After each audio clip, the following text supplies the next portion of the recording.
Pode falar isso. Qual a relação que tem a relação de De Broglie, é uma relação entre onda e partícula, né? Isso. E quando a gente bota a relação de computação Entre os campos. entre o X e o P, Sim. e que daí você faz uma relação também, entendeu? Mas só que você impõe o valor forçado. Isso, você traz o Quer valor dizer, forçado. a pergunta primeiro, se na campo, uma é do tipo da outra, ou são duas coisas que se querem dizer uma coisa, mas não dizer? Eu acho que a mais fundamental é a relação de De Broglie. Quer dizer, a relação de De Broglie é aquela que diz que você tem essa dualidade. Historicamente, eu acho que a relação de De Broglie ela é até posterior à mecânica. A Dirac teve mecânica quântica de 26, né? Eu acho que a relação de De Broglie de 27, né? Ela foi pintada muito assim. Acho que não sei se foi De Broglie, então, a incerteza, desculpa, o princípio da incerteza que é 27, ou 28, o princípio da incerteza de Heisenberg.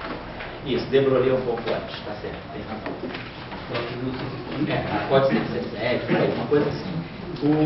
Então, quer dizer, quando você... Eu acho que a coisa mais fundamental é a relação de De Broglie, porque ela começa a estabelecer, quando você diz que uma partícula tem um caráter ondulatório, você está dizendo que a partícula deixa de ser extremamente localizada, você consegue já colocar para a partícula uma noção de que ela é um objeto que se distribui. Vamos dizer, implicitamente, a gente já está preparado para pensar numa função de onda que tem um pico em cima da localização da partícula e que cai, né? A tendência da função de onda é, se a partícula está muito localizada, é ela cair para distâncias que são muito maiores do que o comprimento de onda de ponto da partícula, e a função de onda está localizada em cima da partícula e depois ela cai. Então essa relação de essa dualidade de onda-partícula, eu acho que ela, quando ela interpreta a partícula como sendo descrita por uma onda com um certo comprimento de onda, né, eu acho que você já está trazendo essa ideia de que você está diluindo a partícula no espaço. Na mecânica quântica, quando a gente impõe a relação I, né, entre X e P como sendo I acortado, o que a gente está colocando dessa relação de comutação, na verdade, é a relação de certeza. Consequência direta disso é que ΔX e ΔP é mais acortado sobre 2.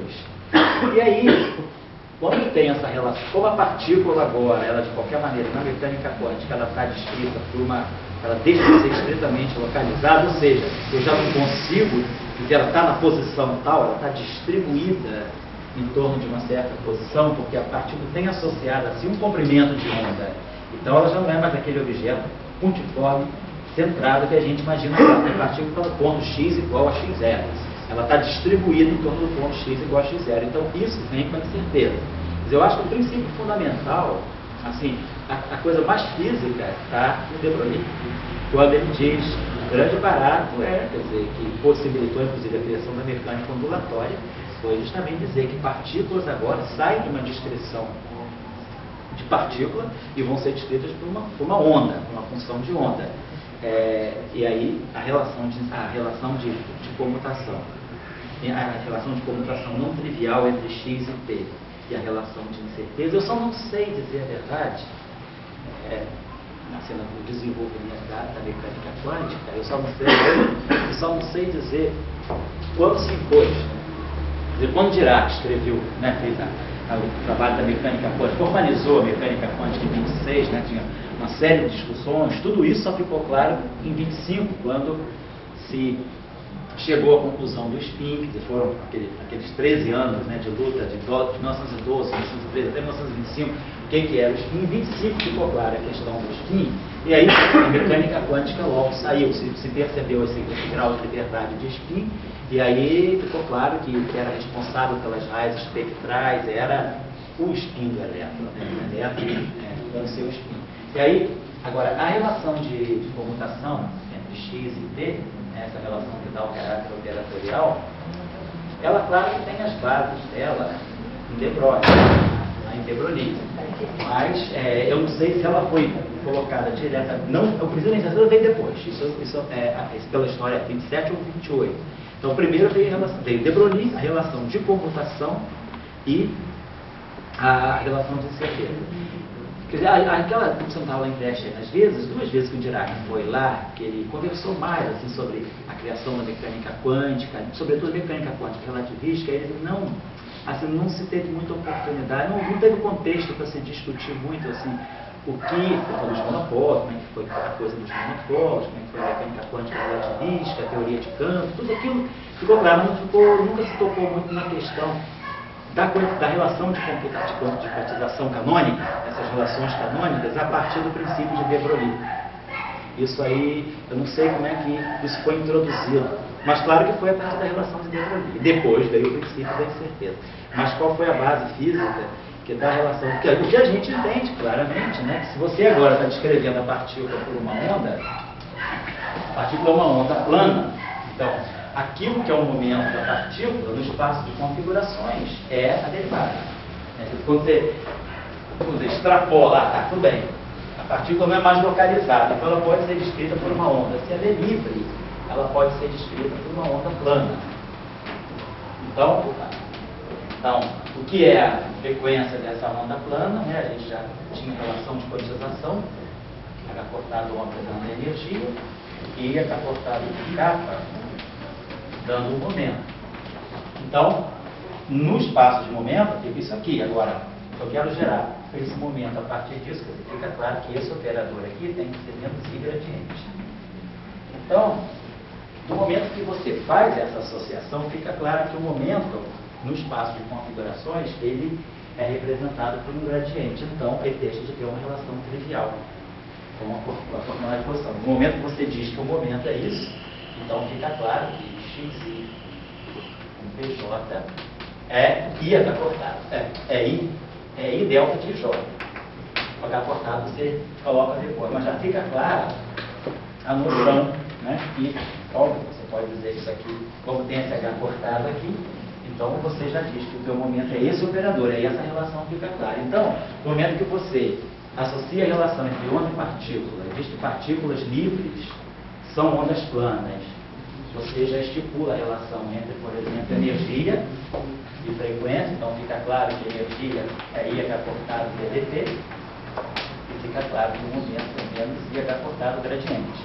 E daí as relações de comutação saem automaticamente. Daí, claro, o princípio da incerteza. Tem aquele exercício lá do capítulo 8 do Metzbacher, né? Capítulo de Principles of Wave Mechanics. Tem lá a demonstração clara e nítida de como que uma relação de incerteza, uma relação de comutação, se dois operadores A e B satisfazem a uma relação de comutação não trivial, ou não trivial, se deve botar aqui, reportagem. Tem então uma relação de incerteza entre essas grandezas, basta que você coloca que está cortado C, uma relação de incerteza que diz que essas grandezas vão ser H cortado um meio do valor esperado de C. Então, se existe um comutador não trivial, quer dizer, no caso da posição e do momento, C vale H cortado. Então, a relação de incerteza entre x e v dá exatamente H cortado sobre 2. Então, a partir de uma relação de comutação não trivial, a gente tem sempre uma relação de incerteza entre as duas grandezas que não comutam. Então, eu acho que o caminho foi esse. Saiu-se da onda, chegou-se a isso e depois a relação de incerteza. A questão que sempre a gente pergunta, essas constantes assim, universais, como H cortado, eu acho que quem gosta de constante universal é economista aqui, né? Eu acho que Economístico. E a física gosta de assim, coisas celestes, chama assim. Então, quando você a relação de economia, goste ou não goste, é uma relação celeste. É uma coisa por aí que agora, a chegada do H cortado me parece que foi assim, imensas constantes de economistas que foram aproveitando uma época e foram dando. E agora a gente já pega isso como uma cultura definida. A gente nem discute mais isso. A gente já incorporou isso no acervo, né? No acervo científico da gente. Mas eu acho que na relação, na época, o que ficou claro é que você estava tinha toda uma experiência acumulada desde a radiação do corpo negro, efeito choque elétrico. E eu acho que ficou claro que essa constante H cortada, ela estava perpetuando diferentes fenômenos, né? Sobretudo, o que eu acho que é interessante, aquele livro que você tem também, né? Aquele livro que é A História do Espinho, o livro do Tomonaga. Esse livro, ele dá justamente assim, toda as ideias, todo o debate da mecânica quântica.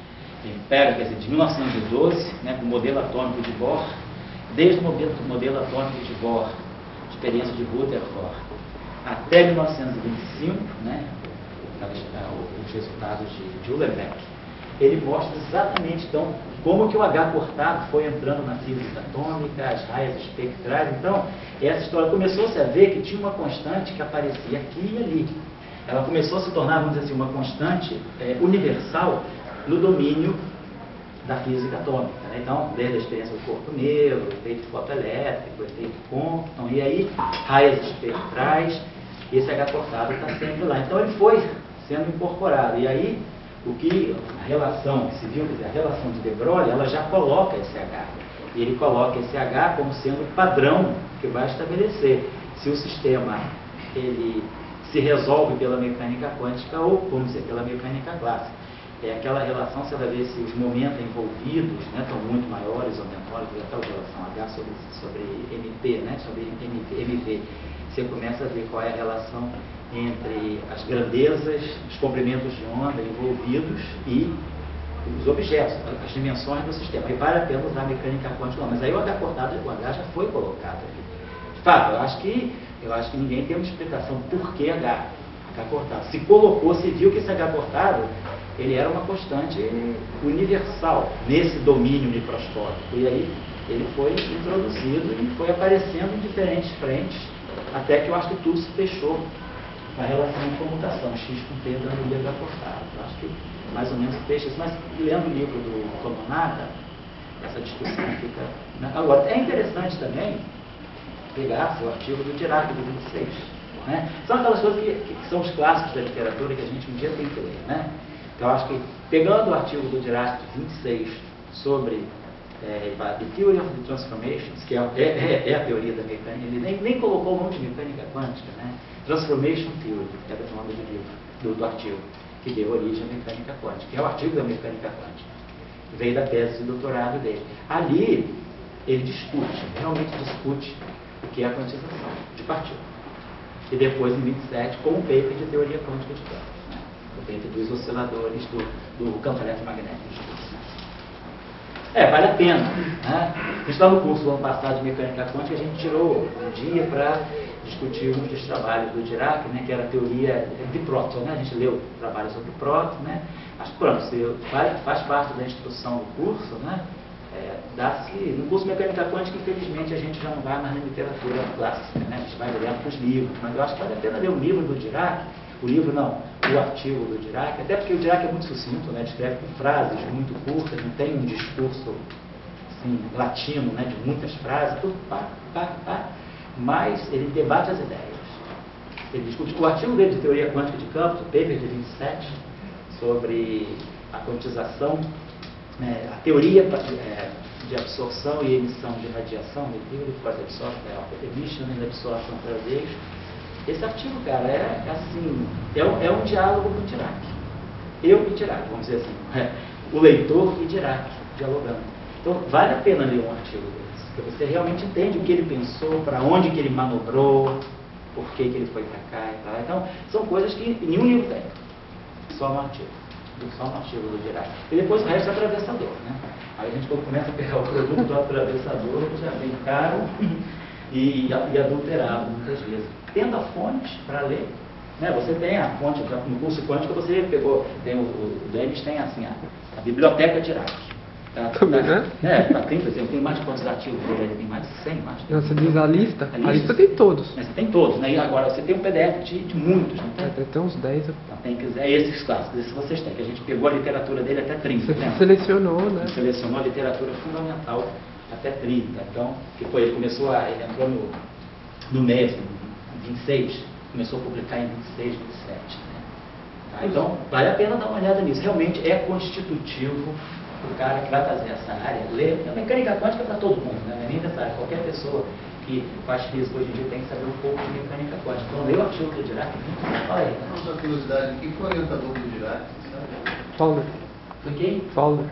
Qual é o nome? Fowler. Eu nem lembro. Não estou lembrado. Ele se fez meio que ele veio da engenharia. Naquela época, ele veio da engenharia. Eu acho que E ele orientou o Salan. Oi? Não, o Salan trabalhou com ele em pós-doc. Quem orientou o Salan foi um pós-doc, que tinha a idade do Salan. O Salan foi orientado por um colega.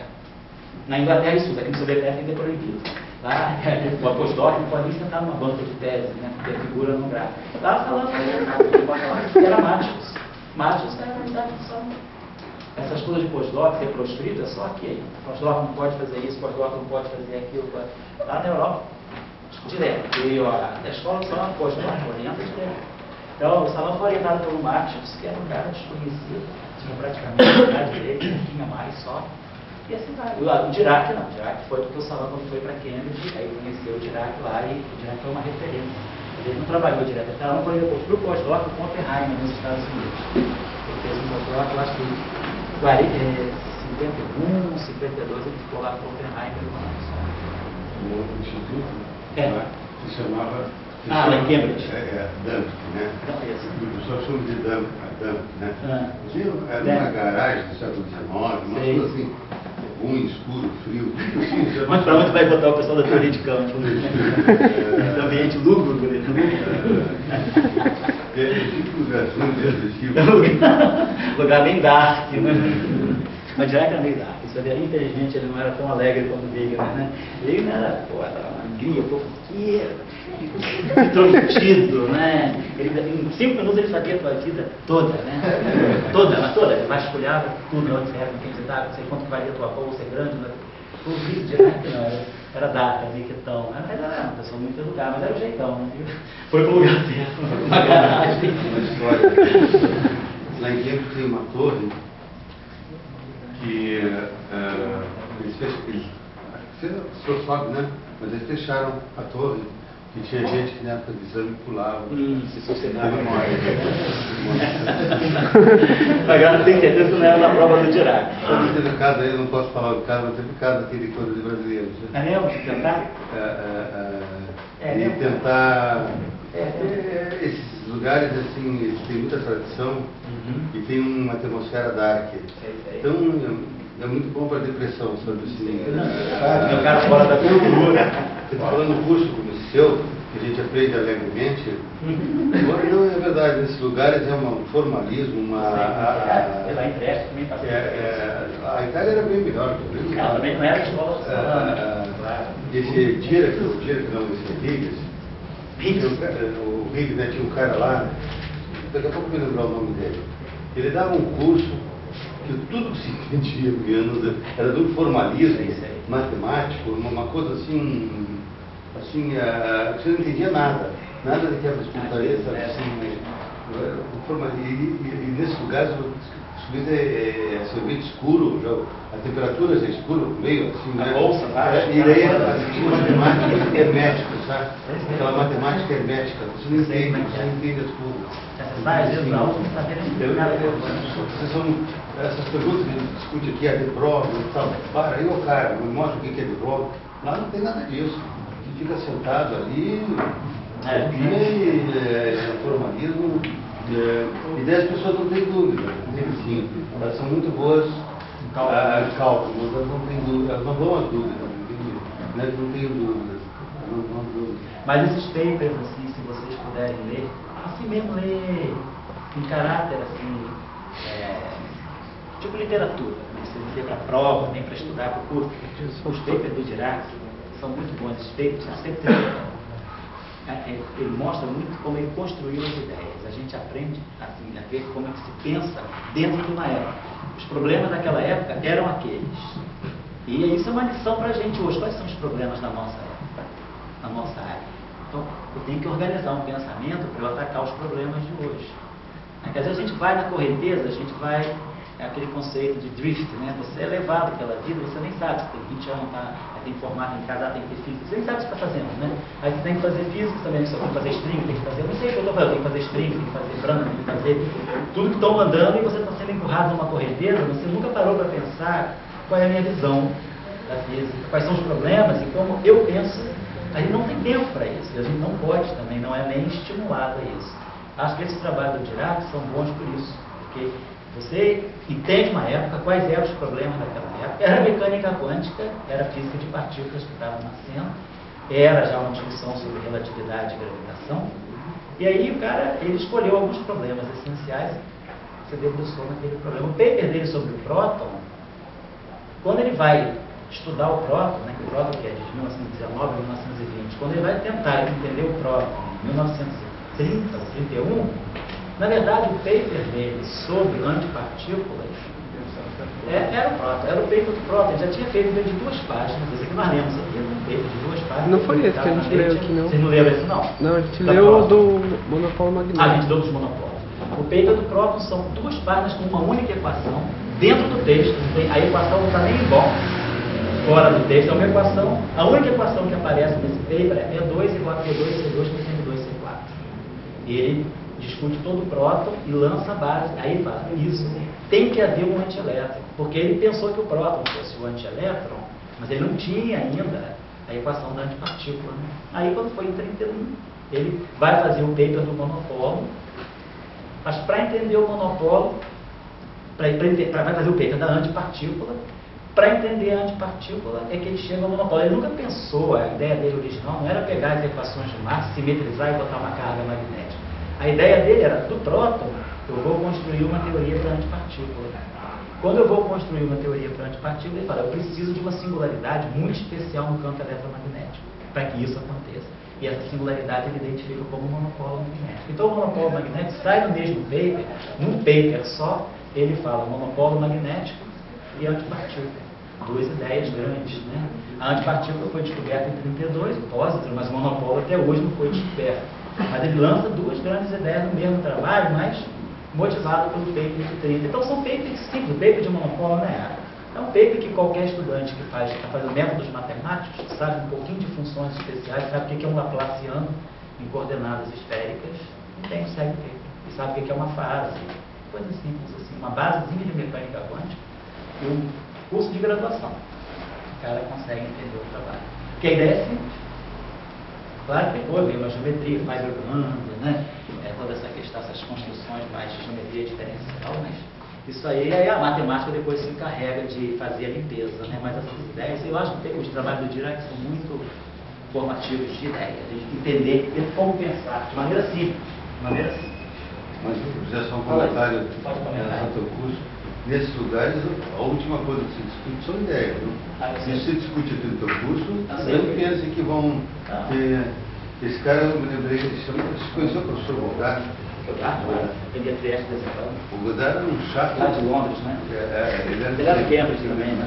Ele era um chato, mas um cara altamente matemático. Você não entendia... eu digo, ideias nesse lugar, na minha opinião, é o último lugar que se discute. Sabe? É a última coisa que se discute. As pessoas fazem cálculos, e muito bem, enfim, para não se discutir.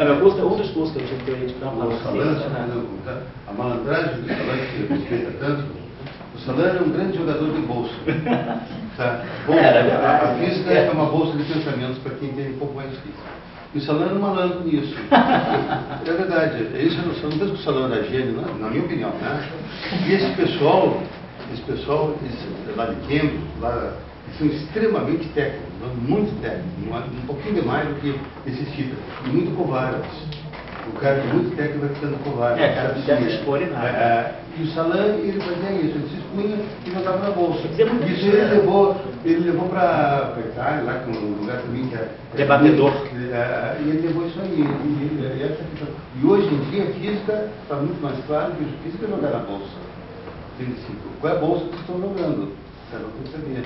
Entende assim? Mas, digamos, existe a parte técnica, que é muito difícil, uma grande vantagem, esse recurso, mas nesses lugares, a discussão eu achei péssima. Muito técnica. O primeiro curso de teoria de campo, o primeiro curso de teoria de campo que eu fiz na Empreste, meu professor, ele era tão formal, que a primeira metade do curso era comum para teóricos e experimentais de altas energias. A segunda metade do curso era só para teóricos. Eu fiquei sozinho no curso e ele me dava aula. Eu falei, professor, me dá as notas. Não, você vai ter que ter aula comigo. Ele ia pro quadro e ficava me perguntando, eu ficava com o curso assim, cara, porque você é um cara te perguntando, tá entendendo isso? Por que isso, cara? Eu ficava ali com medo, um cara de lua, agressivo, daqueles que te fazem se sentir a última das criaturas, e te dando aula sozinho. Espero que Vossa Senhoria esteja entendendo o meu discurso. É assim que ele se dirigia em mim. Vossa Senhoria entendendo o meu discurso, né? Enfim, você esteja compreendendo a minha aula, que Vossa Senhoria esteja entendendo o meu discurso. E aí eu lá, correndo atrás. Quer dizer, você faz aquele curso com medo danado. E depois eu só fui entender melhor a teoria de campo quando eu estava no terceiro ano do doutorado, que eu fiz o curso do Strock. Que aí o curso do Strock trouxe a discussão do conceito. Porque o curso do Ienga era cálculo. O cara era uma máquina. Quem que é? Roberto Ienga. E essa pessoa agressiva, todo mundo, até hoje, tem medo dele. Assim, um cara que hoje ele fala com você, cara, mas assim, Brasil, o maior. No dia seguinte ele te ignora, nem olha pra tua cara, cara. Assim, uma coisa. E pra fazer a prova dele, que é a prova oral, você tem que se trancar numa sala com ele sozinho, se ele está num dia bom, num dia ruim. Minha prova começou, tinha um seminário, vamos interromper o seminário, na volta a gente continua a prova, era a prova oral. Cara, eu assisti o seminário, imagina, e com ele tinha argumento, tinha, assim, coisas técnicas, né? Coisas técnicas. Não era um sacana, assim, é um cara que te derruba. Mas assim, ele só quer saber coisa técnica, nenhum conceito, era realmente, eu lembro, super técnico. Agora, só um comentário, por exemplo. Nesse lugar, a gente pode ter todas as críticas, mas ele tem uma direção. Na nossa época, PUC, não tinha direção nenhuma. Vai falar melhor, entende? Assim, o pessoal da aula não sabe que direção. Às vezes é importante a direção. Isso trecha tinha uma direção, mas como você está falando, tem coisas que são técnicas, porque a teoria de campos é uma coisa que é técnica. Mas a técnica não é o mais difícil, porque até hoje em dia tem livros bons. A teoria de campo está com livros excelentes. Essas referências que vocês conhecem, que a gente dá aqui, são excelentes. A questão é saber onde encaixar as ideias. Às vezes o problema da teoria de campos, né, é saber a hora de encaixar as ideias, o momento de encaixar as ideias. Isso que você, às vezes, não aprende no curso. Eu acho que é isso que a gente aprende no paper do Dirac. É a hora de encaixar aquela ideia, porque depois que você encaixa aquela ideia, o cálculo sai. O problema é quando você começa a fazer um monte de cálculo, né? É como se você quisesse enfiar 1 quilo de açúcar num dedalzinho, né? Um cubinho. Você está fazendo um monte de cálculo, depois você vai botar aquilo num lugar que aquilo não entra. A gente parte do cálculo e depois vai para a ideia. Eu acho que os trabalhos do Dirac, apesar do Dirac ser muito matemático, ser muito formal, os trabalhos deles são discursos, são ideias e depois a matemática vem. Bom, vamos lá. Isso tudo faz parte dos velhos, gostam de contar história, né? Eu e Dória, contadores de história, né? Campo FIA. Então, as funções que são importantes, que vão aparecer, vou usar a notação aqui do Gogolio, que é o melhor para isso. Aqui no apêndice 1 ele faz uma lista das funções singulares, né? As funções importantes são as chamadas a função de Pauli-Jordan, que é a função comutador, Pauli-Jordan. Essa função tem um significado muito especial.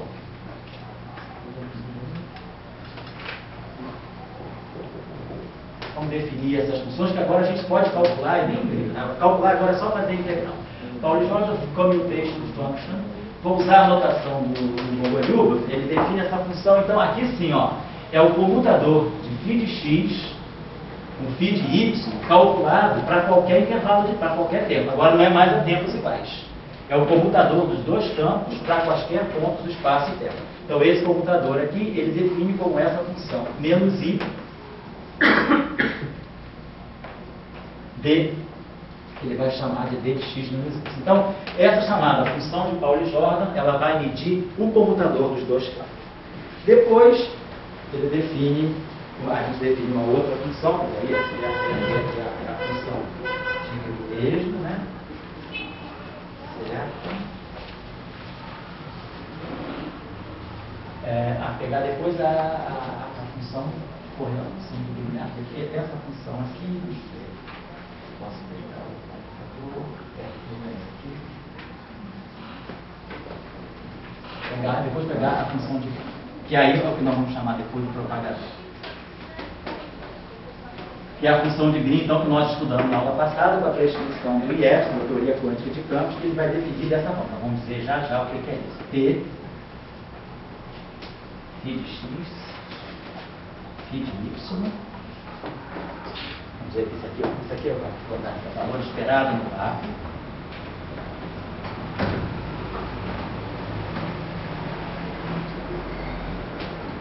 Esse objeto aqui é definido como sendo menos I delta C x menos I. Então, essa aqui vai ser a função causal. Então, esse objeto aí,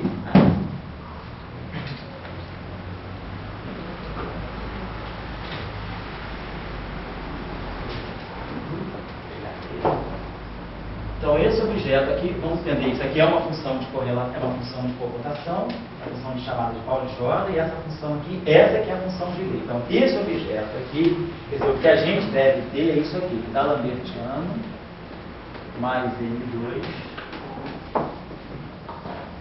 atuando nesse objeto aqui.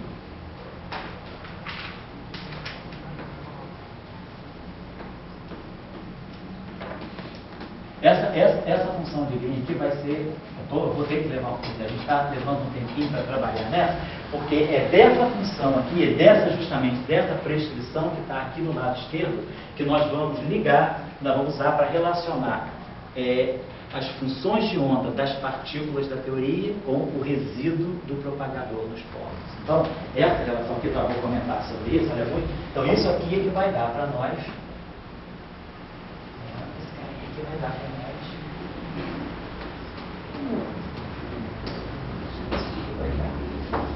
Vai produzir aqui. Então, é esse. Vamos botar o seguinte. Na verdade, vamos fazer sobre I, vou botar o seguinte, aqui sobre I. Então isso aqui vai ser isso aqui, tá?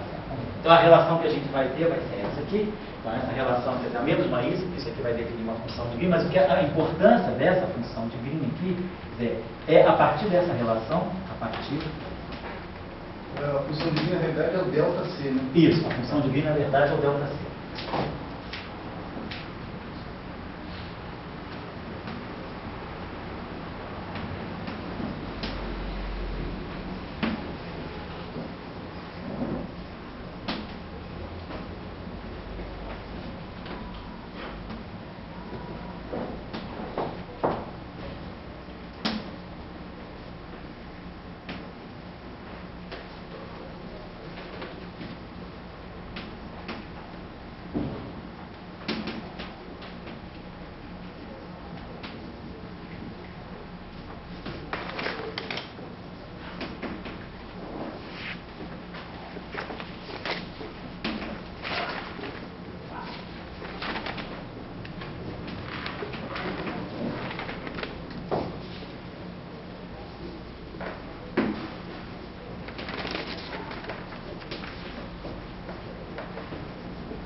Então, isso aqui é que é uma questão, eu diria, essa questão é uma questão importante no sentido de que, olhando já para as funções de Green iniciais, para os propagadores, a gente já sabe se a teoria está bem preparada ou não para ser uma boa teoria quântica.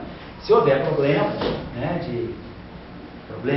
como a gente já falou, dos polos, os polos vão mostrar a existência eventualmente de cátions. A gente vai ter que evitar. E esses resíduos, eles podem mostrar a existência de estados que têm normas, têm funções de onda com norma, que não é positiva definida. Então a gente vai ter problema também de interpretar esses estados que vão ser vistos chamados estados de fantasma, estados de ghost. Então a gente tem que ter uma limpeza, uma análise clara do propagador para depois então começar a construir regras de Feynman, que aí é propagador, conversa, mas aí é uma coisa mais operativa, é uma coisa mais tecnicista. A discussão de conceito está muito aqui. Então vamos trabalhar um pouco essa função de Green depois. Bom, então, deixa eu apagar isso aqui. Isso aqui é um cálculo simples de fazer, que no fundo se reduz a uma integral. Deixa eu apagar isso aqui. Vamos trabalhar um pouco a função de Pauli-Jordan. Vamos seguir aqui um pouco, são os resultados que eu vou corrigir tirar. A função de Pauli-Jordan, então, está aqui. ela é a função comutador. Ela está medindo o quê? O comutador de dois campos. Do campo tomado em pontos distintos. Qualquer que seja a separação. Vai valer para a separação time-like, para a separação tipo luz e para a separação space-like. Comutador em qualquer situação. Claro que isso aqui então é a função de Paulo-Slot. É claro que se x0 é igual a y0, então a gente deverá ter que o d x menos y vai ser zero. Por quê? Opa. Porque se eu tenho no mesmo instante de tempo, o comutador de um campo consigo próprio é zero. O campo comuta com x, comuta com x. O campo comuta consigo próprio a tempos iguais. Então, essa função de Pauli-Jordan, ela deve ser zero a tempos iguais para reproduzir a relação que a gente chama de relação de comutação canônica, a microcausalidade. Então, essa função aí tem que ser calculada. O que nós sabemos agora? Isso aqui. Se nós calcularmos, né, essa função aí, o que nós vamos ter que fazer? Vamos ter que pegar o campo, nós sabemos expandir o campo. Então o que a gente vai fazer aqui? Não vou nem fazer os cálculos, porque os cálculos só vou indicar. Nós vamos pegar o campo φ da nossa decomposição, φ de x e φ de y, né, substituídos pelas suas expansões, né, pelas expansões operatoriais.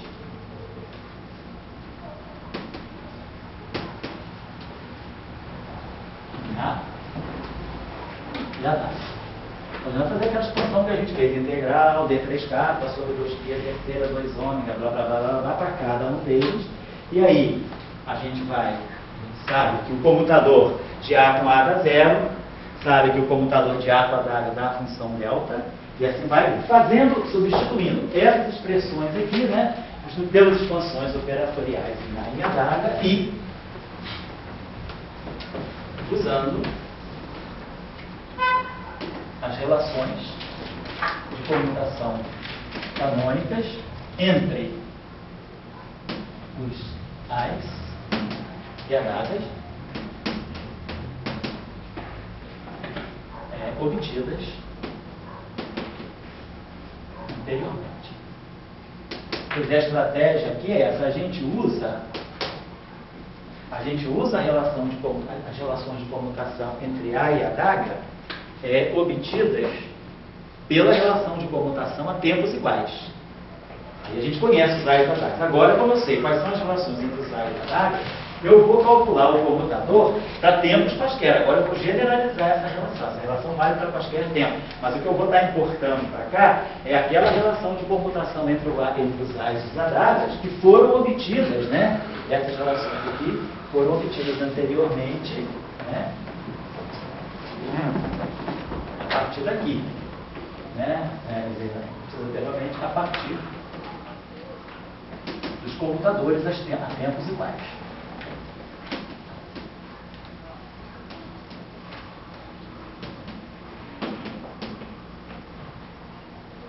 Então, fazendo esse cálculo aí, aqui,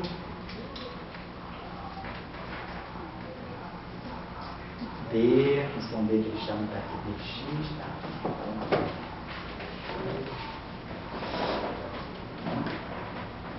Então, o que a gente mostra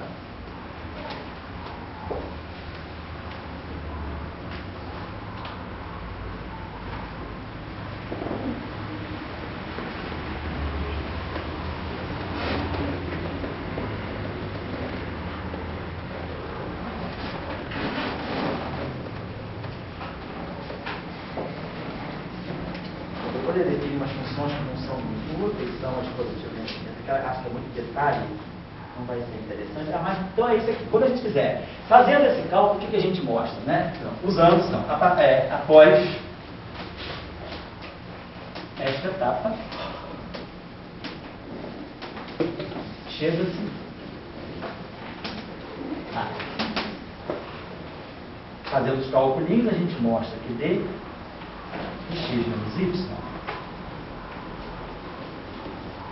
vamos chamar, vamos ficar carregando x menos y, vamos definir x menos y como sendo uma coordenada z. Tá?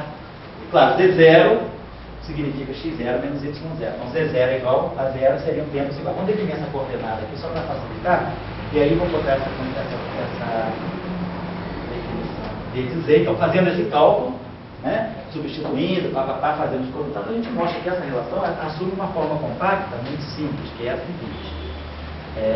Menos i sobre 2π terceira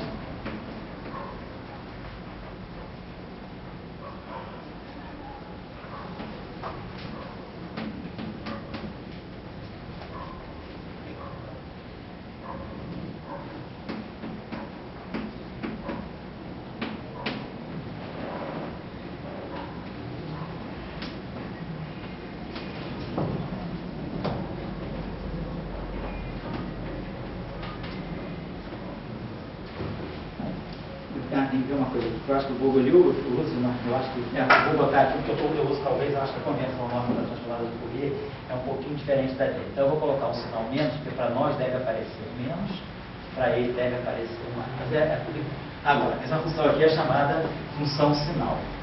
Essa função aqui nada mais é do que θ de K0 menos o θ de menos K0. É aquela função que é mais 1 quando x é positivo e é menos 1 quando x é negativo, é sin function. Então, fazendo esse cálculo ali, a gente vai gerar, as integrais que a gente vai gerar, ao substituir, aqui a gente vai gerar um termo que tem a e a w, aqui vai gerar um termo que tem a e a w, não. O a daqui com o a daqui dá zero, de comuta. O a com a w dá o delta de momento. O a w com a dá o delta de momento, e o a w com a w dá zero. Vai dar dois termos aqui. Vão sobreviver dois termos aqui, e esses dois termos que vão sobreviver podem ser reescritos sob a forma dessa integral por variante. Essa integral é boa porque ela está escrevendo tudo isso aqui em variante de Lorentz. Então tá legal, ela dá esse resultado. Agora, fazendo esses cálculos, aí o Gogoliuc, tá? Isso aqui tem um capítulo aqui, que aí é uma coisa muito russa, né? De uma tecnologia fantástica de realização integral, substituição de variáveis, né?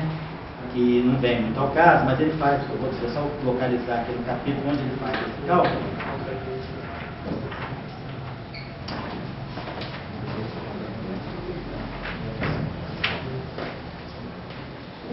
Isso. Aqui no capítulo, nós no capítulo, deixa eu ver, capítulo 2, no capítulo 2, o Gogoliuc, né?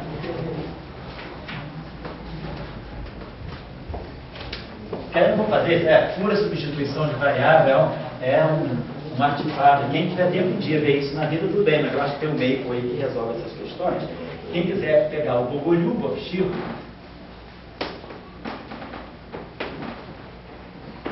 capítulo 2, seção 15.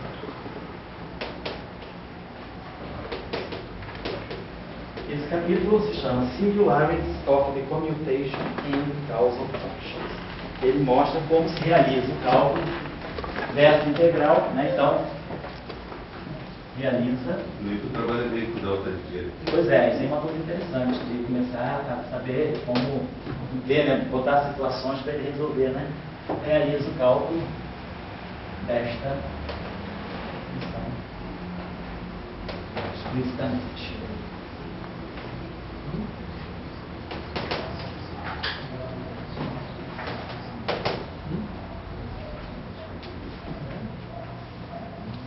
Então, essa função aqui, pelo cálculo aqui,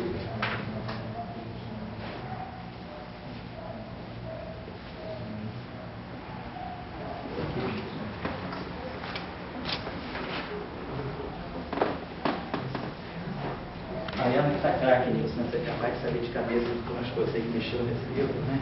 Eu estou achando aqui. Aqui, beleza. A resposta dele já está aqui. Então, isso.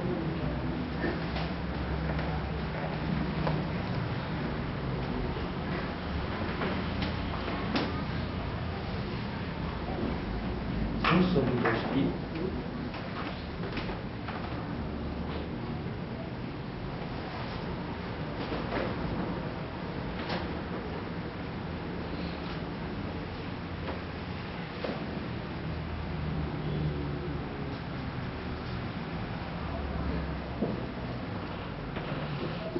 Z ao quadrado. Z ao quadrado, então, é a separação, né? Quer dizer, Z2 é x menos y mi x menos y. Aí é a separação espaço-temporal dos pontos x e y. Então, Z2, tá? Então, menos m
Bom, então vocês estão observando o seguinte.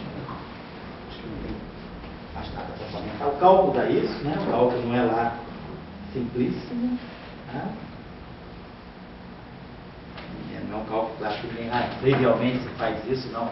As transformações variáveis são muito tricky, são todas usando funções hiperbólicas, assim. Depois você vê ali, o olho aqui faz em detalhe. Então você seguindo, dá para seguir tranquilamente.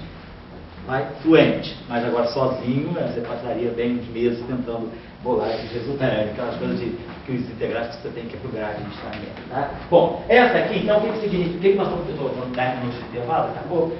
Essa função aqui, então, é a função comutador. Então, por exemplo, se eu pegar o campo escalar, quântico agora, se eu pegar o meu campo quântico e quiser calcular o comutador para tempos quaisquer, então eu sei quem é isso aqui. Então, isso aqui é φ de x e de y, né? Para tempos quaisquer. Então, segue esse carinha aqui, menos i. D de z. Então, a gente define essa coordenada z como sendo separação. Por exemplo, então, se eu estiver calculando esse comutador a tempos iguais, então vocês veem que esse comutador só tem dois tipos de contribuição. Quando Z2 é zero, ou seja, eu estou no cone de luz, x e y são separados por uma distância light-like, tipo luz, né? Então, se Z2 for zero, isso aqui contribui. Né? E se Z2 for positivo, ou seja, dentro do cone de luz. Então, essa função, ela só tem suporte, se eu tiver aqui o ponto x, né? Eu tenho que pegar o cone de luz de x. E aí, então, se o y tiver ou no cone de luz, e outra coisa, quer dizer, aí eu posso ter, isso aqui tanto faz, pode ser no cone de luz, aqui vai ser tanto, essa função epsilon, ela vale tanto para x0 maior do que o y0, ela vale mais 1.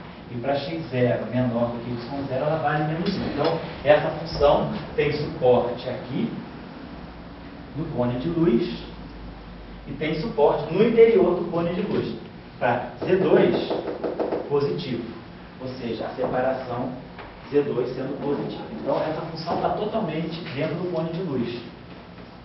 Então, o que a gente vê é que, realmente, esses campos, se eu tiver a tempos iguais, quer dizer, quando eu pego x0 igual a y0, portanto, z0 é igual a 0, então nós estamos na região Z2 negativa. E nessa região, eu não tenho nenhuma contribuição. Essa contribuição aqui só vale para Z2 positivo, e essa contribuição aqui só vale para Z2 igual a 0. Então, o D de Z é igual a 0. Então, na verdade, a gente pode generalizar mais ainda.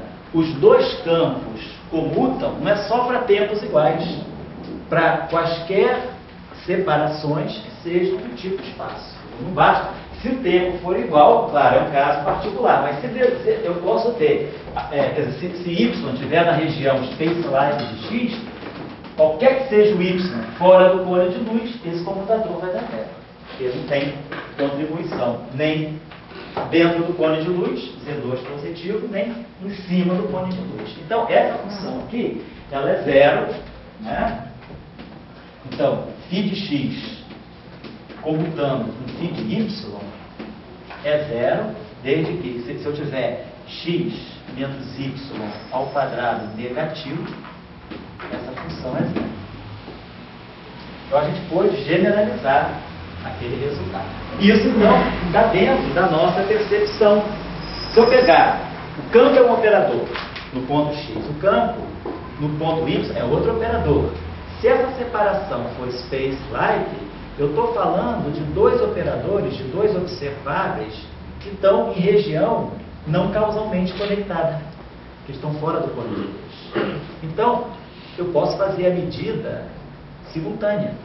Eu não tenho nenhuma conexão de medida entre eles. Por quê? Porque eu estou fora da região causal, eu estou fora do cone de luz, então não tem nenhuma obrigação de uma medida de φ influenciar na medida do φx e do φ de y. Então são dois operadores chamados compatíveis. Podem ser medidos simultaneamente, ou podem ser medidos qualquer que seja a separação. Se o y estiver aqui, aqui não importa, aqui está x, né? Então qualquer posição que o y estiver ocupando por aqui, esse comutador vai dar zero. Então, essa relação, também é chamada de relação de microcausalidade,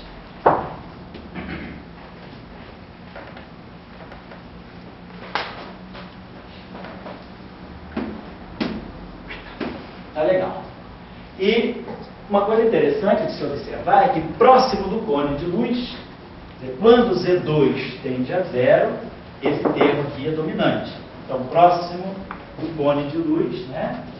Esse termo domina, e dentro do cone de luz é só esse termo aqui que tem. Esse termo aqui é zero dentro do cone de luz. O que é interessante observar aqui é essa Z2 aqui é positivo, quer dizer, essa função aqui é a função degrau. Então, esse cara aqui só é 1, só é diferente de zero para Z2 positivo. Está dando a função F-side de Z2. Então, se Z2 é positivo, isso aqui é um número positivo. Então, o que é Z2? Z2, nesse caso, é a separação espaço-tempo entre x e y. Isso aqui é uma função, desculpa, eu não falei, mas todo mundo já sabe. J é uma função de Bessel de primeira espécie. Então, eu tenho, vamos olhar o comportamento dessa função de Bessel aqui. Então, eu tenho m, J tem, então, raiz de Z2 faz o papel de um comprimento. Vamos chamar isso aqui de um certo lambda. Lambda em homenagem, né, vamos dizer assim, a comprimento. É um parâmetro com dimensão de comprimento. E olha o que está em jogo aqui, automaticamente aparece aqui, é essa combinação, m lambda. Então, essa relação, m lambda, a gente pode olhar o caráter assintótico da função de Bessel. Essa relação pode ser muito maior do que 1, ou seja, eu posso estar trabalhando numa região de distância, que é muito maior do que 1 sobre m. Então, a gente observa que esse 1 sobre m é um comprimento típico, é um comprimento característico, que é justamente o comprimento de onda de Compton da partícula. Esse m aqui, que a gente estava trabalhando nas unidades que h cortada igual a c igual a 1. Então, o comprimento de onda,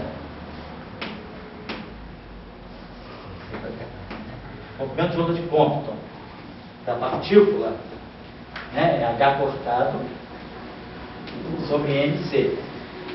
Então, se a gente trabalhar com h cortado igual a 1 e c igual a 1, então esse m que está aqui é o comprimento de onda de Compton, é o inverso, né? Então, na verdade, esse argumento aqui, m raiz de C2, é lambda sobre o comprimento de onda de Compton da partícula.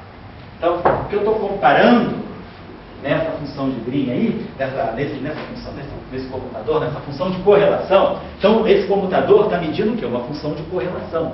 Ele está medindo a correlação entre os dois, entre o campo no ponto x e o campo no ponto y. Quanto esses campos estão correlacionados, se eles estiverem no cone de luz. Se eu tiver um y aqui, por exemplo, x está aqui, Como é que essa função, eu estou nessa região, então isso aqui não existe, eu estou com y dentro do cone de luz, nesse caso eu tenho y0, então vamos dizer, eu pegar esse cara aqui.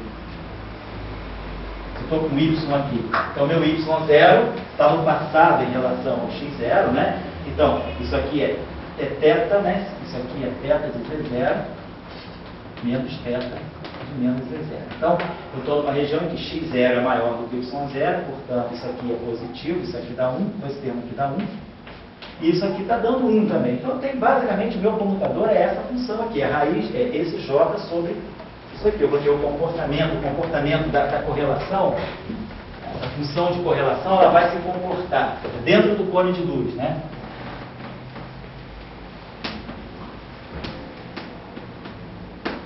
Dentro do cone de luz, então, nós vamos ter que dizer, vai com, esquecendo os éticos e os tetas, que vão dar 1, vai dar m sobre lambda.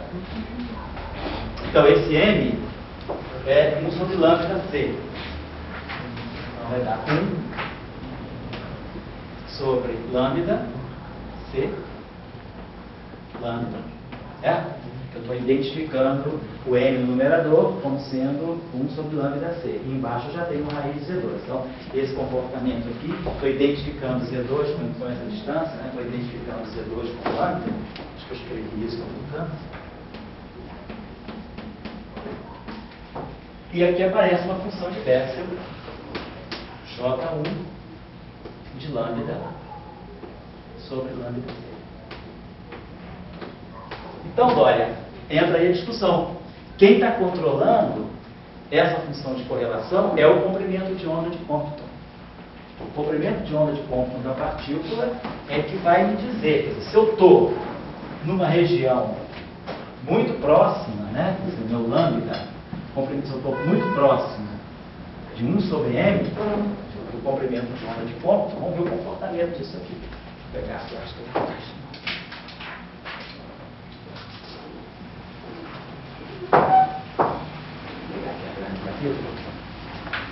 Ele fala um pouquinho, então, ele dá um pouquinho de comportamento asintótico.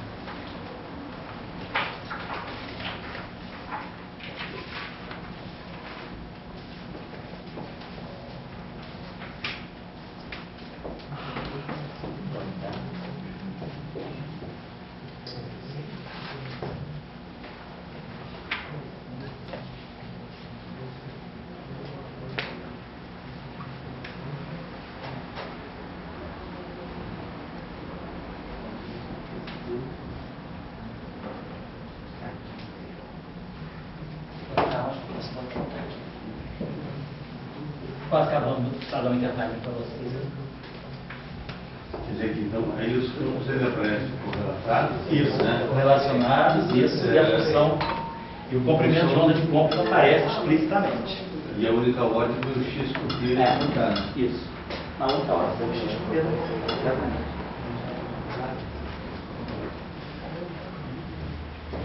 Isso é uma hora. As coisas têm muitos caminhos, né? Isso mostra o caminho que a mecânica quântica é uma teoria anticondicionista, né?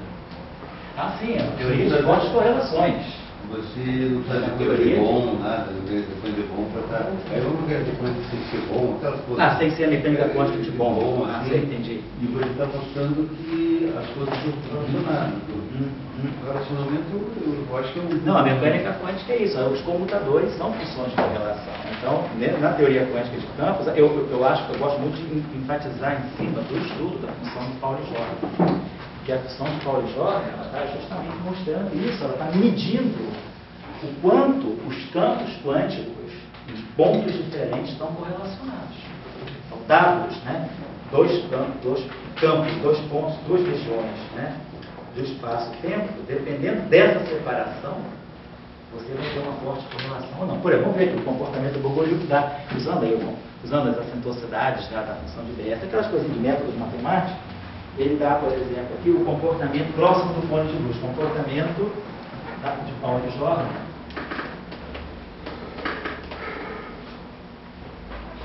Nas vizinhanças do cone de luz.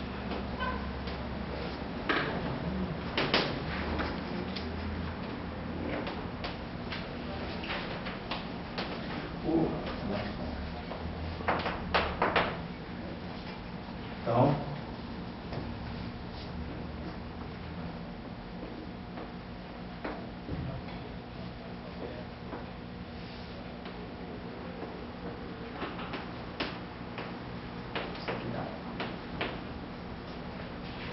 eu botei aqui raiz Z2, eu chamei Z2, raiz de Z2 de lambda, né? Z2 nós chamamos de coisa que a gente chamou bem mesmo. Chamou Z2, nós chamamos, a raiz de Z2 que nós chamamos de lambda, não foi? Tá.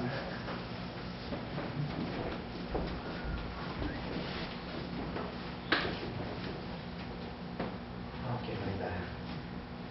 Esse delta aqui, delta de Z2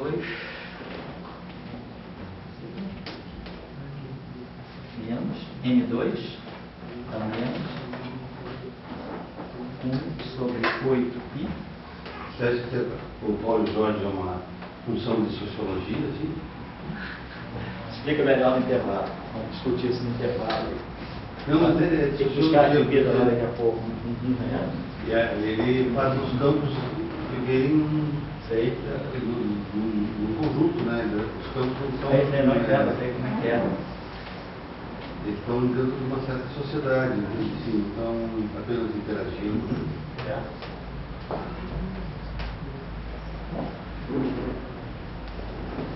Aqui são, isso aqui está indicando termos de ordem lambda, termos de ordem Z2.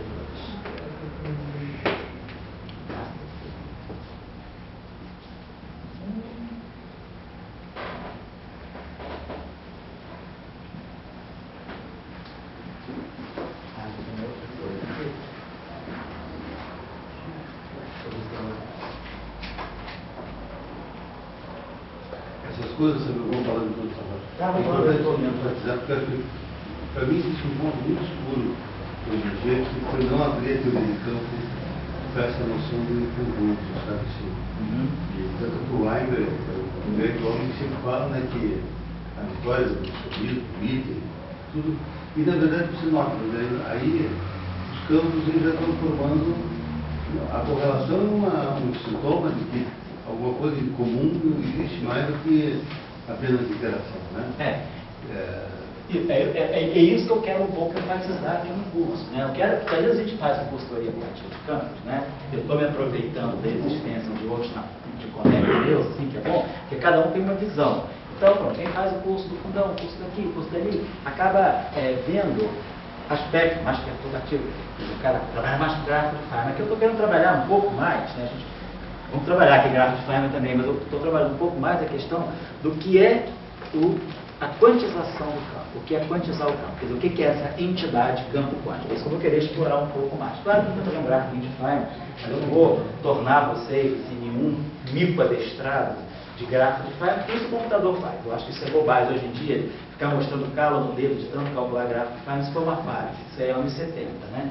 Hoje em dia a gente tem que aproveitar os softwares e pensar e executar os cálculos dos gráficos de Feynman nos computadores e voltar a pensar de novo na modelagem. Né? Se a gente for calcular todos os gráficos de Feynman, não existiria nem modelo padrão. Quem vai calcular a correção de 5 loops, vai calcular a correção do fator magnético, giro magnético do íon, do elétron, do neutrino, esse cara vai calcular 5 loops, né? Se vocês forem olhar aí, tem que dar umas referências interessantes para vocês, cálculo de 4 loops na QCD. Cálculo de 4 loops na QCD, gente, é uma coisa... É quase construir uma pirâmide. Agora, tem programas de computador fantásticos. Os russos têm um grande domínio disso. Muitos deles hoje têm emprego na Europa, vocês sabem isso, sabem essa técnica. Então, isso é um aspecto. Agora, que é o campo quântico, né? O que essa entidade traz, como uma teoria reage ao processo de quantização, isso eu vou querer desenvolver um pouco mais. Então, eu vou querer trabalhar um pouco mais desse aspecto das correlações, mostrar que uma teoria quântica de campos, o que ela ganha quando você quantiza o campo, o que entra, né, de bandeja, né, o que entra no vácuo, né, nesse processo, na própria teoria. Então, pode falar. O Weber, o pessoal muito taxativo, né? Ele diz o reducionismo é tudo. Sei. Ele está taxativo. Sei. Devia você apresentasse para ele isso do Paulo Jorge, os campos se correlacionando. Você acha que seria um argumento ou ele teria contra-argumento? acho que é um argumento, vamos dizer assim, discutível. Não é aquele argumento que o cara fala, você falou besteira, acabou, não tem nada a ver, não. Ele vai debater. Eu acho que é um argumento que levanta um debate com pessoas como ela.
Bom, eu vou supor que todo mundo, né, todo mundo sabe um pouquinho de teoria de função diversa, o consumo de grado e está quando tem funções diversas de argumento imaginário, quer dizer, quando Z2 se torna spacelike, né, aquela função J1 de M raiz de Z2. Né? Quer dizer, se a gente tiver objetos spacelike, a gente quando tem funções de argumento puramente imaginário, a gente ganha chamadas funções de Bessel modificadas, que tem um certo comportamento. Então, pelo comportamento assintótico das funções de Bessel, né, para argumentos, né, comportamento assintótico inverso do infinito, né, argumentos, comportamento assintótico não próximo da origem, mas do infinito, né, chega-se que a função de Pauli Jordan cai a zero de acordo com módulo de lambda a menos 3/4 exponencial de menos m raiz quadrada do módulo necessário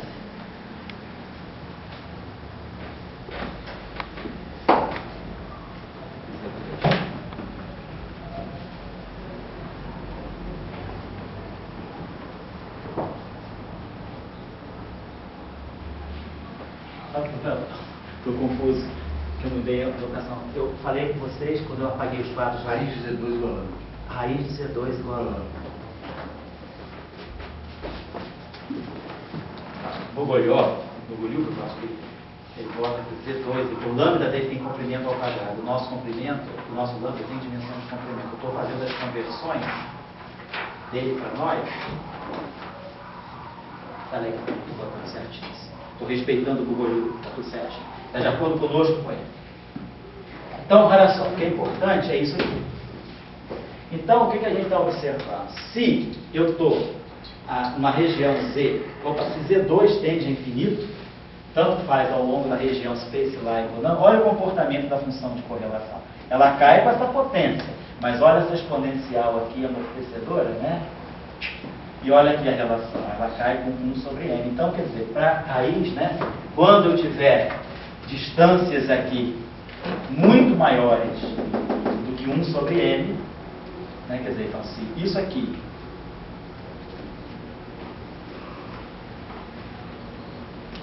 for muito maior do que 1 sobre m, que é o comprimento de onda de Compton, essa exponencial cai rapidamente. Então, o que a gente está observando é que o que está em jogo, a partícula física, quer dizer, a partícula que está associada a esse campo é uma partícula de massa m.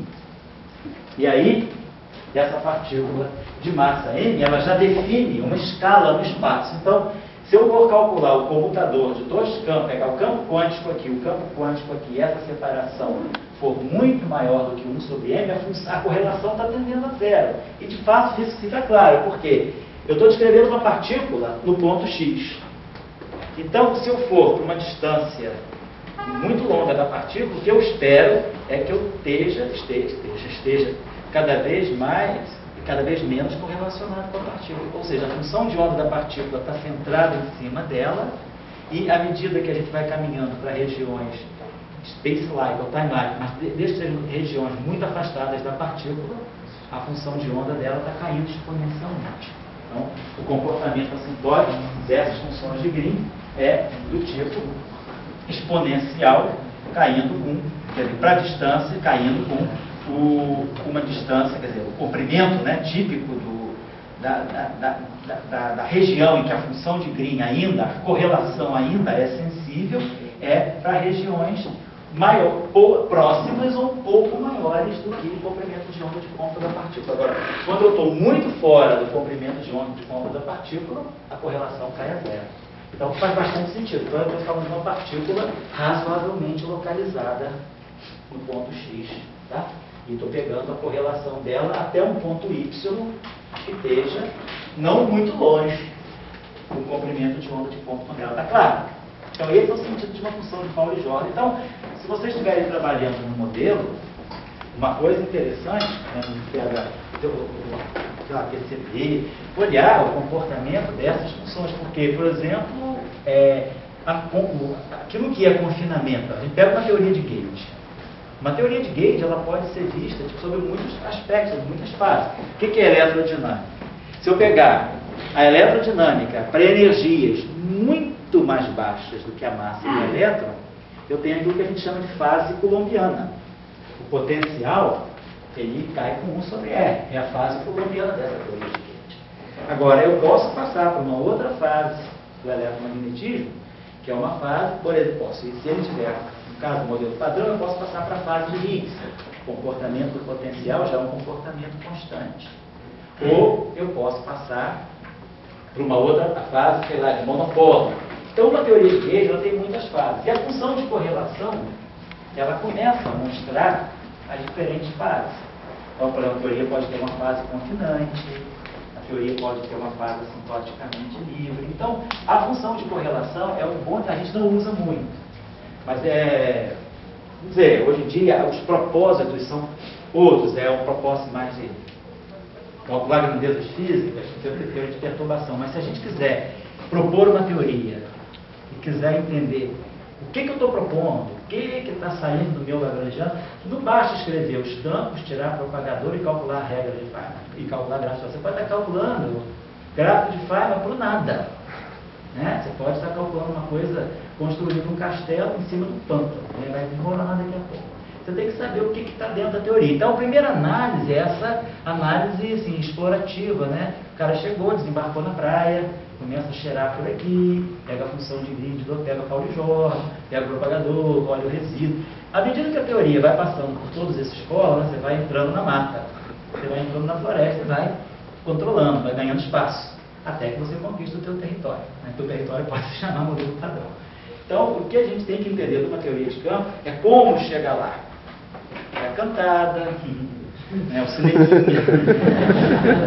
fim de semana, depois está casado, com filho, né? Então, está chegando lá, a gente está fazendo a abordagem da garota, né? Está chegando, está ficando, né? Está começando a ficar. Depois a gente vai ficar um pouquinho mais quando a gente calcular o propagador, né? Os picantes aí, você já está casando, né, cara? Viu? Você entrou no casamento primeiro que na teoria de campo. Ela é mais forte que os gráficos de Feynman, poderosa, né? Então, vou dar um intervalinho aí para umas bebidinhas que sobram. 7h15 a gente começa a fechar para a próxima aula.